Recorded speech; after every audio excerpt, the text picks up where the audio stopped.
Welcome back, everybody, to SJG Perspective. This is a recap of episode number 1, Wagging the Moondoggie.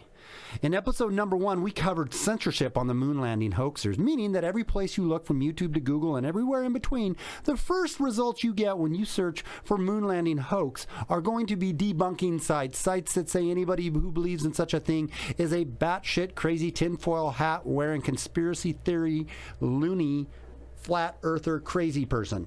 They absolutely have implemented and done a damn good job of implementing the ridicule and mocking campaign of all hoaxers who call foul on the information about the moon landing.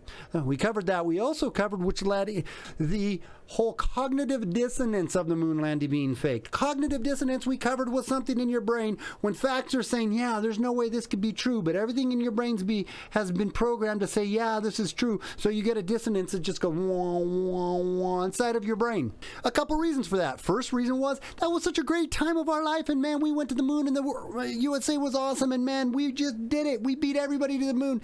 It was just this great time of our life and of our nation's history, and yeah, it's just inbred within us to say we went and it was great. Number 2 reason why people don't want to believe it, can't believe it, will not believe it, absolutely laugh at you if you say, I don't think we went to the moon, is because fear. Good old fear, because the fear is if they did lie to us about this, and if the moon landing really didn't happen as the mainstream narrative likes to tell us that it did, anything our government tells us could be a lie. And what else is a lie? From our scientific community to our educational community to our governmental agencies.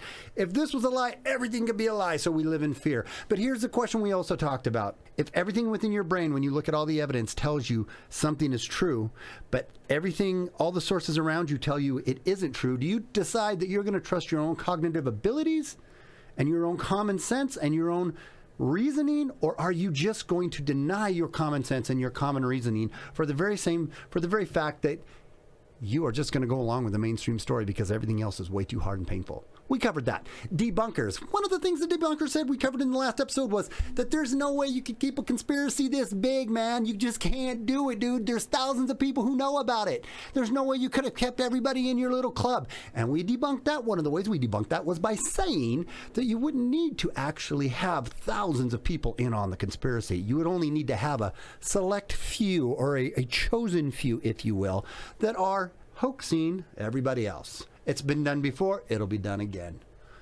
Then we talked about when things don't add up, which I think I already talked about this, and I'm getting ahead of myself on the notes, but we talked about when things don't add up in our own brain, do you trust your cognitive ability or do you blindly follow the narrative? Then we also touched on this lie has to be really big. Big lies, like Adolf Hitler said, are the ones that people believe, because it's such a big lie, how the hell could it really be fake? But then we also talked about how this lie has to have an expiration date, right? They have to have an expiration date. How long can we actually go without doing it again, or even coming close to doing it again, without people starting to ask, did we really do it? Because if we did it back in the 1969, 1970s, and we can't do it now, and we have problems doing it now, what's the deal here? Something's not adding up. Then we also ran down how the Russians were kicking our ass. The Russians were kicking our ass when it came to space, when it came to the space programs.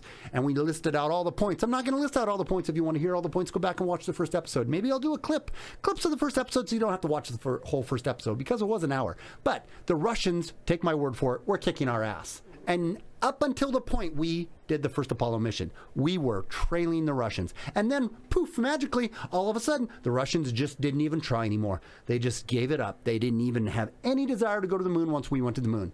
No one else has ever gone. Not even came close. We touched on that. We touched on the 1960s technology that we had that allegedly put us on the moon. And we've compared that against what our technology is now, and how now we say we still have to jump over some technological hurdles to get back to the moon. 1960s we could do it, but now we have to clear some stuff up. 1960s, technology of a toaster. Today, technology of let me switch it around, a smartphone, a supercomputer in the palm of our hand. These, we all have them, just a phone in our hands. Think about what NASA has. And NASA still says they have technological problems on getting back to the moon. Moving on. It was and is too expensive. That's another reason people say, well, we don't go back to the moon because it's too expensive. And hey, we've learned everything we need to learn from the moon. Because if we went to Earth 6 times from some other some other planet, or some other Martian aliens came to us, I'll do that. Some other Martian aliens came to us, right? And they were here and they came 6 times and they landed on the Earth. They'd learn everything they needed to learn about the Earth, right? Right? Interesting.